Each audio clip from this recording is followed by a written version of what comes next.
അടുത്തായിട്ട് നമ്മൾ പഠിക്കാൻ പോകുന്നത് ടെക്നിക്സ് ഓഫ് സയന്റിഫിക് മാനേജ്മെന്റ് ആണ്. ടെക്നിക്സ് ഓഫ് സയന്റിഫിക് മാനേജ്മെന്റ് എന്ന് പറയുമ്പോൾ അതായത് പ്രിൻസിപ്പിൾസ് ഓഫ് മാനേജ്മെന്റും പ്രിൻസിപ്പിൾസ് ഓഫ് സയന്റിഫിക് മാനേജ്മെന്റും ക്വസ്റ്റ്യൻ ചിലപ്പോൾ explain the principles of scientific management എന്നായിരിക്കും. ചില ക്വസ്റ്റ്യനിൽ explain the techniques of scientific management എന്നായിരിക്കും.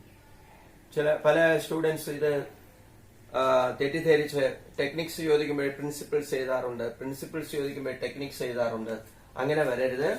ടെക്നിക്സ് ഓഫ് സയന്റിഫിക് മാനേജ്മെന്റ് എന്ന് പറയുമ്പോൾ സയന്റിഫിക് മാനേജ്മെന്റിന്റെ സൂത്രങ്ങൾ എന്നൊക്കെ നമുക്ക് പറയാം. അപ്പോഴ് ടെക്നിക്സ് ഓഫ് സയന്റിഫിക് മാനേജ്മെന്റില് ആദ്യത്തെ ടെക്നിക്ക് എന്ന് പറയുന്നത് ഫങ്ഷണൽ ഫോർമാൻഷിപ്പ് എന്ന് നമുക്ക് പറയാം. ഫങ്ഷണൽ ഫോർമാൻഷിപ്പ് എന്താണ്? ഫങ്ഷണൽ ഫോർമാൻഷിപ്പ് എന്ന് പറയുന്നത് ഫങ്ഷണൽ ഫോർമാൻഷിപ്പ് എന്ന് പറയുമ്പോൾ FW ടൈലർ പറയുന്നത് each worker should be supervised by 8 specialists or foreman എന്നാണ്. Under functional foremanship a worker should be supervised by 8 specialists or 8 Forman.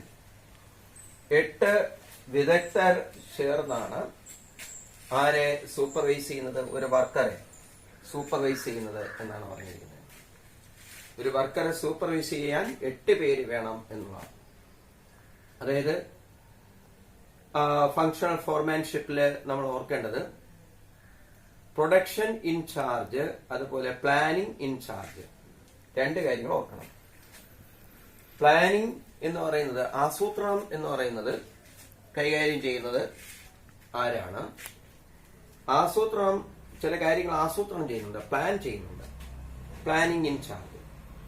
Production incharge, production കാര്യങ്ങൾ ആരുടെ ചാർജിലാണുള്ളത്? അപ്പോഴ് പ്ലാനിംഗ് എന്ന് പറയുമ്പോൾ ആസൂത്രണം, അതില് 4 പേരുണ്ട്. പ്ലാനിങ്ങില് 4 പേരുണ്ട്. അതുപോലെ പ്രൊഡക്ഷൻ ഇൻചാർജില് 4 പേരുണ്ട്. ഇപ്പോഴാദ്യം നമുക്ക് പ്ലാനിംഗ് ഇൻചാർജിലേക്ക് പോകാം. പ്ലാനിംഗ് ഇൻചാർജില് ഹെഡിങ് നിങ്ങൾക്ക് ഓർമ്മയുണ്ടല്ലോ, ഫങ്ഷണൽ ഫോർമാൻഷിപ്പ്. പ്ലാനിംഗ് ഇൻചാർജില് എത്ര പേരാണുള്ളത്? പ്ലാനിംഗ് ഇൻചാർജ്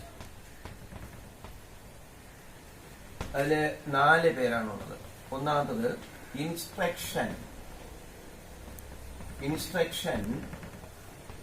കാർഡ് ക്ലർക്ക് എന്നുള്ളതാണ്. Instruction card clerk. Instruction card clerk എന്ന് പറഞ്ഞാൽ he gives instructions to workers. He gives instruction. How he gives the instruction? By sharing certain cards. ഇവിടെ നമ്മൾ planning in charge അതുപോലെ production in charge രണ്ടായിട്ട് തിരിച്ചിരിക്കുന്നു. ചില കാര്യങ്ങൾ പ്ലാൻ ചെയ്യുന്നവര് അവരാണ് ഈ പറഞ്ഞിരിക്കുന്നത്. പ്രൊഡക്ഷൻ ഇൻചാർജിലുള്ളത് അവര് 4 പേരാണ്. മൊത്തത്തില് 8 persons. A worker is supervised by 8 persons. Then these persons are controlled by a manager. Who is that manager? Factory manager. ഇവരെല്ലാം കൺട്രോൾ ചെയ്യുന്നതിന് ഫാക്ടറി മാനേജർ ഉണ്ട്.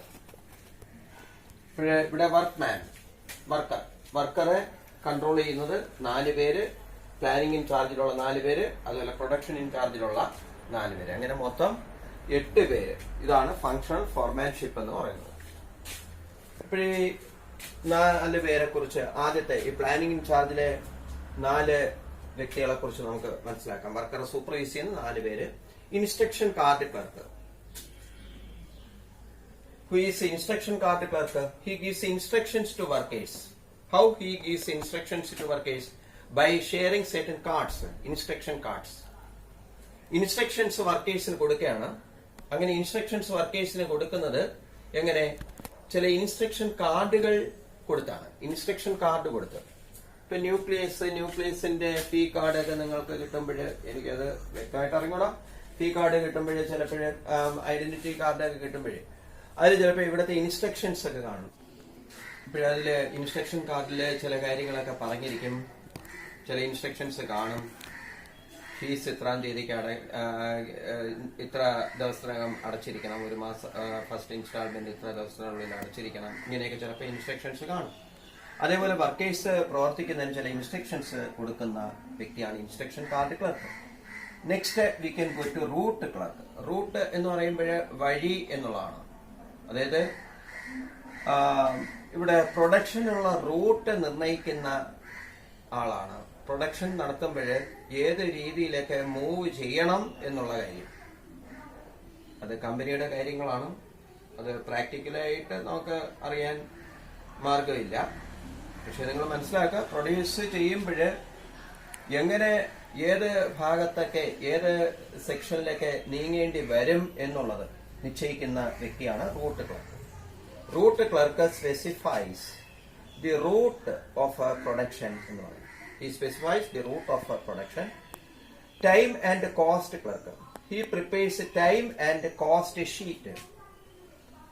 സമയം, ഒരു വർക്ക് പെർഫോം ചെയ്യുന്നതിന് എന്തുമാത്രം സമയം, അതുപോലെ ആ വർക്കിന് ഉള്ള കോസ്റ്റ് എന്തുമാത്രമാകും, ചെലവ് എന്തുമാത്രമാകും, അത് തയ്യാറാക്കി വെക്കുന്ന ആളാണ് ടൈം ആൻഡ് കോസ്റ്റ് ക്ലർക്ക്. അതുപോലെ ഡിസിപ്ലിനേറിയൻ. ഡിസിപ്ലിനേറിയൻ എന്ന് പറയുമ്പോൾ ഫാക്ടറിയിൽ തീർച്ചയായിട്ടും he ensures discipline in the factory. അയാൾ ഫാക്ടറിയിലെ ഡിസിപ്ലിൻ ഉറപ്പാക്കുന്നു, അയാളാണ് ഡിസിപ്ലിനേറിയൻ. അങ്ങനെ 4 വ്യക്തികളാണ് പ്ലാനിംഗ് ഇൻചാർജിലുള്ളത്.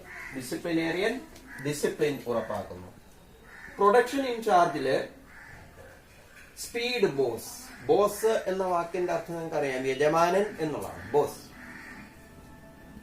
അപ്പോഴ് സ്പീഡ് ബോസ് ഉണ്ട്, ഗാങ് ബോസ് ഉണ്ട്. എല്ലാ ബോസുമാരാണ്, 3 പേരും ബോസുമാരാണ്. Speed boss, gang boss, repair boss.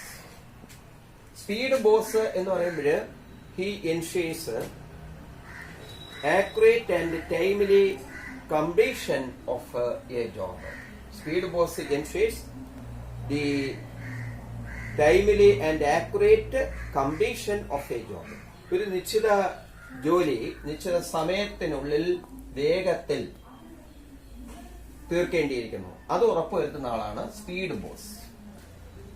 ഒരു ജോലി ചെയ്യുമ്പോൾ തീർച്ചയായിട്ടും മെഷീൻസ് വേണം, ടൂൾസ് വേണം. ആ മെഷീൻസും ടൂൾസും ഒക്കെ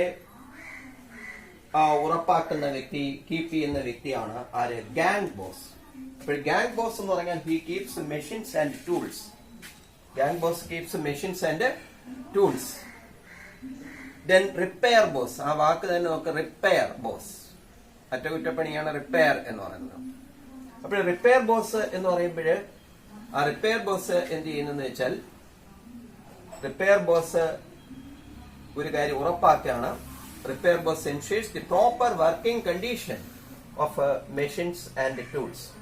മെഷീൻസിന്റെയും ടൂൾസിന്റെയും പ്രോപ്പർ വർക്കിംഗ് കണ്ടീഷൻ ഉറപ്പുവരുത്തുന്ന ആളാണ്.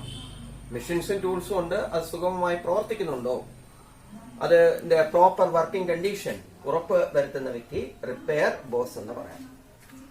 വർക്കേഴ്സ് സാധനങ്ങൾ പ്രൊഡ്യൂസ് ചെയ്ത് കഴിഞ്ഞാൽ നമ്മളതിനെ എപ്പോഴും സ്റ്റെബിലൈസറോ അതുപോലെ ലാപ്പോ ഏതെങ്കിലുമൊക്കെ വാങ്ങിച്ചു കഴിഞ്ഞാൽ, അല്ലെങ്കിൽ ഗ്യാരണ്ടി കാർഡിലോ അല്ലെങ്കിൽ ഏതെങ്കിലും ഇൻസ്ട്രക്ഷൻ കാർഡിലോ ഒക്കെ ചിലപ്പോഴും ഇൻസ്പെക്ടർ എന്ന് പറയുന്ന വ്യക്തി സൈൻ ചെയ്തിരിക്കുന്നതായിട്ട് നമുക്ക് കാണാം. അതായത് ഓരോ പ്രോഡക്റ്റിന്റെയും ക്വാളിറ്റി ഇൻസ്പെക്ട് ചെയ്യുന്ന വ്യക്തിയാണ് ആരെന്ന് പറഞ്ഞാൽ inspector. He checks the quality of work.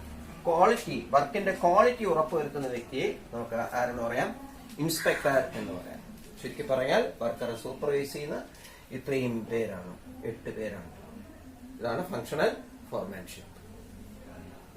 ഇനി അടുത്ത ടെക്നിക്ക് എന്ന് പറയുന്നത് എന്താണ്? അടുത്ത technique standardisation and simplification. Standardisation and simplification എന്ന് പറയാം. അപ്പൊ ഈ സ്റ്റാൻഡേർഡൈസേഷൻ എന്ന് പറഞ്ഞാൽ എന്താണ്? സിംപ്ലിഫിക്കേഷൻ എന്ന് പറഞ്ഞാൽ എന്താണ്? സ്റ്റാൻഡേർഡൈസേഷൻ ഞാനിവിടെ എഴുതുന്നില്ല, ശ്രദ്ധിച്ച് കേട്ടിരിക്കണം. സ്റ്റാൻഡേർഡൈസേഷൻ നിലവാരം എന്നുള്ള അർത്ഥമാണ്. സ്റ്റാൻഡേർഡൈസേഷൻ എന്ന് പറയുമ്പോൾ നിലവാരം എന്നുള്ള അർത്ഥമാണ്. സ്റ്റാൻഡേർഡൈസേഷൻ എന്ന് പറയുമ്പോൾ ചില സ്റ്റാൻഡേർഡ്, വർക്കിന് ചില സ്റ്റാൻഡേർഡ് നിശ്ചയിക്കുന്നതിനെയാണ്, നിലവാരം നിശ്ചയിക്കുന്നതിനെയാണ് സ്റ്റാൻഡേർഡൈസേഷൻ എന്ന് ഉദ്ദേശിക്കുന്നത്. Standardisation means setting certain standards. Setting certain standards for work. വർക്കിന് ചില നിലവാരം ഫിക്സ് ചെയ്യുന്നതിനെ സ്റ്റാൻഡേർഡൈസേഷൻ എന്ന് പറയാം. എക്സാമ്പിൾ ആയിട്ട് പറയാം standardisation of materials, standardisation of tools മുതലായവ. ഉപയോഗിക്കുന്ന ടൂൾസിന്റെ നിലവാരം, ഉപയോഗിക്കുന്ന മെറ്റീരിയൽസിന്റെ നിലവാരം തുടങ്ങിയവ. അതുപോലെ തന്നെ ഒരു ഹോട്ടലിലെ നിലവാരം ഉറപ്പുവരുത്തുന്നതിന് പണ്ട് മുതലേ തന്നെ അവര് ഒരു ദിവസം കോരി വെച്ചിരിക്കുന്ന വെള്ളം, പൈപ്പിലെ വെള്ളം എടുക്കില്ല.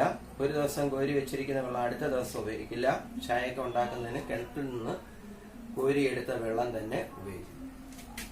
അതുപോലെ തന്നെ സുപ്രീം ബേക്കറി എന്ന് പറയുക, അവര് അവിടെ എഴുതി വെച്ചിട്ടുണ്ട് എങ്ങനെയാണ്, അവര് ശുദ്ധമായ വെളിച്ചെണ്ണയിലാണ്. കുട്ടിയത്ത് സുപ്രീം ബേക്കറി ഉണ്ടല്ലോ, ശുദ്ധമായ വെളിച്ചെണ്ണയിലാണ് അവർ സാധനങ്ങൾ ഉണ്ടാക്കുന്നത്. വെളിച്ചെണ്ണ വീണ്ടും ഒരിക്കൽ ഉപയോഗിച്ച വെളിച്ചെണ്ണ വീണ്ടും ഉപയോഗിക്കില്ല. അപ്പോൾ ഇതാണ് സ്റ്റാൻഡേർഡൈസേഷൻ എന്ന് ഉദ്ദേശിക്കുന്നത്. അതുപോലെ ഫാക്ടറിയിൽ ഒരു ജോലി ചെയ്യുമ്പോൾ ടൂൾസിന്റെയും മെഷീൻസിന്റെയും മെറ്റീരിയൽസിന്റെയൊക്കെ സ്റ്റാൻഡേർഡൈസേഷൻ ഉറപ്പാക്കുന്നു. അത് ടെക്നിക്കായിട്ട് പറയുന്നത്, സയന്റിഫിക് മാനേജ്മെന്റിന്റെ ടെക്നിക്കായിട്ട് പറയുന്നു. അത് സ്റ്റാൻഡേർഡൈസേഷൻ മാത്രമല്ല, സിംപ്ലിഫിക്കേഷൻ ഓഫ് വർക്ക് എന്ന ഒരു കാര്യം പറയുന്നുണ്ട്. എന്താണ് സിംപ്ലിഫിക്കേഷൻ ഓഫ് വർക്ക് എന്ന് പറയുന്നത്? Avoiding the diversity, elimination of the diversity of a product. പ്രോഡക്റ്റിന്റെ ഡൈവേഴ്സിറ്റി എലിമിനേറ്റ് ചെയ്യുക എന്നുള്ളതാണ്. It reduces the cost of labour, cost of materials etcetera. പ്രോഡക്റ്റിന്റെ ഡൈവേഴ്സിറ്റി എന്ന് പറയുമ്പോൾ അനാവശ്യമായിട്ട് കുറെ പ്രോഡക്റ്റുകൾ ഉണ്ടാക്കുന്നത്, ആ പ്രോഡക്റ്റ് ഉണ്ടാക്കിയിട്ട് അത് ലാഭകരമല്ലെന്ന് മനസ്സിലാക്കി അതങ്ങ് നിർത്തുക എന്നുള്ളതാണ്. അപ്പോഴത് കോസ്റ്റ് ഓഫ് ലേബർ കുറയ്ക്കുന്നു, അതിലെ കോസ്റ്റ് ഓഫ് മെറ്റീരിയൽസ് കുറയ്ക്കുന്നു. അപ്പോഴ് അതാണ് ഇതിൽ പറയുന്നത് standardisation and simplification of work. അത് നിങ്ങൾക്ക് മനസ്സിലായി. ഓക്കെ.